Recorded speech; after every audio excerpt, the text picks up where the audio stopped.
Let me give you very quickly here, 4 demonstrations of the power of the cross. Listen to this. Some of you may know Robert Murray McCheyne. That is a name that stands out as godly men who have gone before us. He was a Scottish Presbyterian, died at the age of 29 years. He was a very godly young man. Many of his sermons and his biography for certain are preserved to this day. Listen to what came from his pen. The most striking, he writes this after he heard this in some meetings, the most striking example of self-devotedness in the cause of Christ of which I ever heard in these days of deadness was told here last week by an English minister. It has never been printed, and therefore I will relate it to you just as I heard it, to stir up our cold hearts that we may give ourselves to the Lord. The awful disease of leprosy still exists in Africa. Whether it be the same leprosy as that mentioned in the Bible, I do not know, but it is regarded as incurable and so infectious that no one dares to come near the leper. In the south of Africa, there is a large laser house for lepers. It is an immense space enclosed by a very high wall and containing fields within which the lepers cultivate. There's only one entrance, and it's strictly guarded. Whenever anyone is found with the marks of leprosy upon him, he is brought to this gate, obliged to enter in, never to return. No one who enters in by that awful gate is ever allowed to come out. Within this abode of misery, there are multitudes of lepers in all stages of the disease. Dr. Halbeck, a missionary of the Church of England, from the top of a neighboring hill outside the laser house, saw lepers in it at work.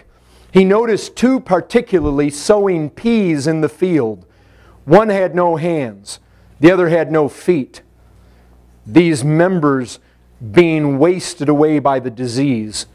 The one who lacked hands was carrying the one who lacked feet upon his back. And he again carried in his hands the bag of seed. And he dropped the pea every now and then, which the other pressed into the ground with his foot. And so they managed the work of one man between the 2. Ah, how little we know of the misery that is in the world, such as this prison house of disease. But you will ask, who cares for the souls of the hapless inmates? Who will venture to enter in at this dreadful gate, never to return again? Who will forsake father and mother, houses and land, to carry the message of a Savior to these poor lepers? I'll tell you who. 2 Moravian missionaries, impelled by a divine love for souls, have chosen the laser house as their field of labor. They entered it never to come out again. And I am told that as soon as these die, which die they likely will, a most fearful death, other Moravians are quite ready to fill their place. Ah, my dear friends, may we not blush and be ashamed before God that we, redeemed with the same blood and taught by the same Spirit, should yet be so unlike these men in vehement, heart-consuming love to Jesus and the souls of men. And I just ask you, what is it that makes 2 young men devote themselves as missionaries to the cause of God, to leave father and mother and home and comforts and go into a distant land? It is a thing of power that does that. It is a thing of power that releases men from the comforts of this world to go do that. It is the power of the cross of Christ. This comes in part from the pen of Spurgeon, the Baptist pastor from 150 years ago.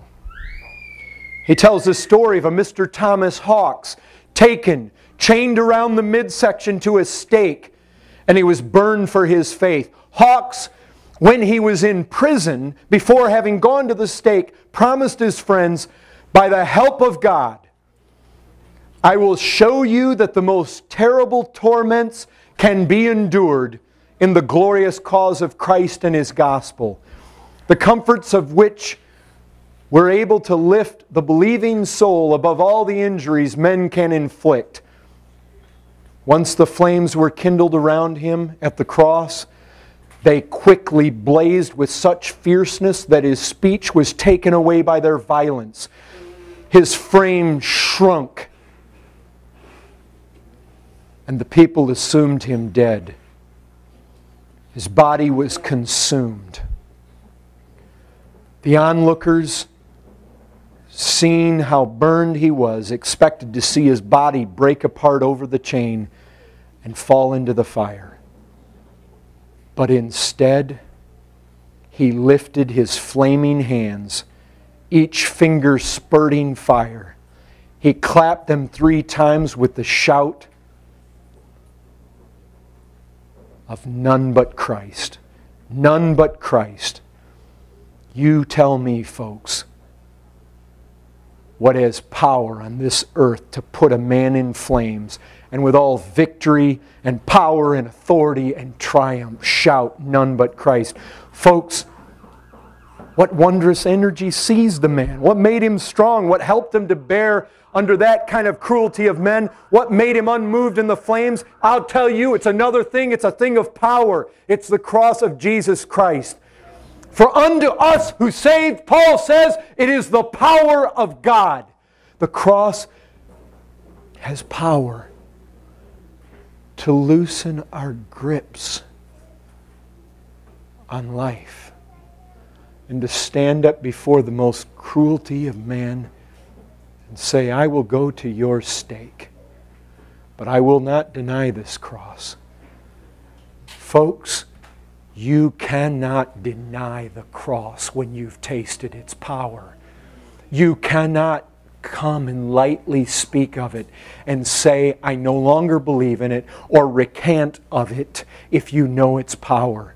When the persecution starts, the ones whom Matt talked about in the Sunday school who will not endure to the end, they will walk away precisely for that reason. They never experienced the power of the cross. You will hold to your faith in the very flames themselves, and all consumed in fire, cry out to the victory of Christ. One way. There's one power in this world that produces it. It is the power of the cross. This is preserved for us by that most notable Christian, Jonathan Edwards. The life of David Brainerd. On his deathbed, Brainerd, under the extreme agonies of death, in a day when there was no morphine, there was no Tylenol, there was no aspirin even. He told those who gathered round him, it is another thing to die than people imagine. At times he was completely delirious with pain. He said that it was impossible for any to conceive of the distress he felt. He was concerned in his pain lest he should dishonor God in his extreme agony. He said that the thought of enduring it 1 minute longer was almost insupportable. He is there racked with the kind of pain that the thought of having to endure it 1 minute longer was almost driving him mad. He was being cared for by Jonathan Edwards' daughter, Jerusha Edwards, and he loved her. And in all of his pain, in all of his suffering, and realizing he's about ready to leave the woman he loves, he says with joy and peace that he's ready to leave her and leave life. He's ready for eternity. And I'll tell you this, what gives men on such a deathbed as that hope at death? Listen, I saw my aunt die. I went to the hospital. She died without Christ. She was in such... There was such terror in her eyes. She was a 40-some-year-old woman crying like a little child for her mother. Mommy. She had a look in her eyes. I was at my stepfather's bedside when he died without Christ.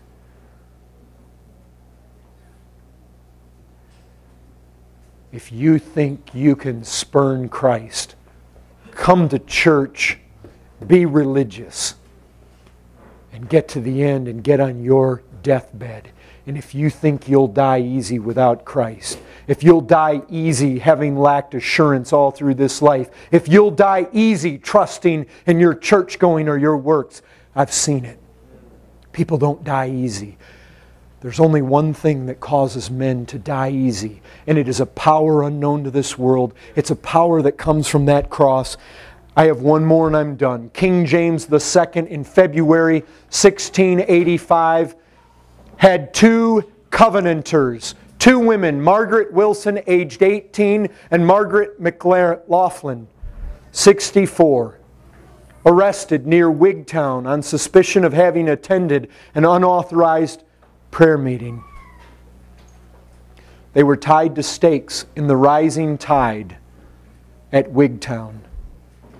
But if they simply would disown their faith, disown their Savior, they would be freed. They both refused. The older Margaret was first to drown, with the younger Margaret refusing to bow to the tortures of the soldiers, who were gathered round her, forcing her head under the water. They mockingly shouted, "Take another drink, Henny." But she defied them by singing Psalm 25 as the waters engulfed her. The bodies of the two Margarets were buried together in Wigtown graveyard, along with 3 local men also executed a few days later for their faith. I just ask you, folks, what miracle of grace gives the meekness and the patience and the cheerfulness and the self-denial to 2 Moravian men, to a man in the flames, to a man racked with pain on his deathbed, to 2 ladies in a rising tide. Brother, sister, I'll tell you this. There is power in the cross, and there is power there to free us from all fear of loss in this life, to let it go. You're not citizens of this world. The power of that cross has set us free and ransomed us to God. We are people of another kingdom. The power of the cross calls us not to ease and not to luxury and not to retirement and rest and securities. You're called to live in the power of the cross.